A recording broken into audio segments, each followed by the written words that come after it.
আসসালামু আলাইকুম রহমতুল্লাহ। রাত প্রায় 10:30 বাজে।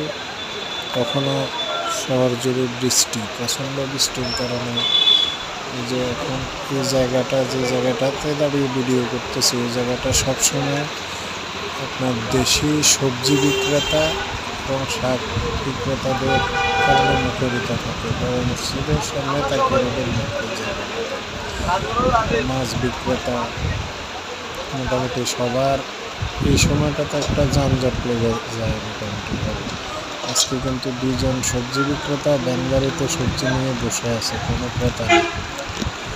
আসলে সন্ধ্যার পর থেকে অনেকটা মানুষ শূন্য হয়ে গেছে। আশার নামাজের পর থেকে তো মানুষ নাই বললেই চলে।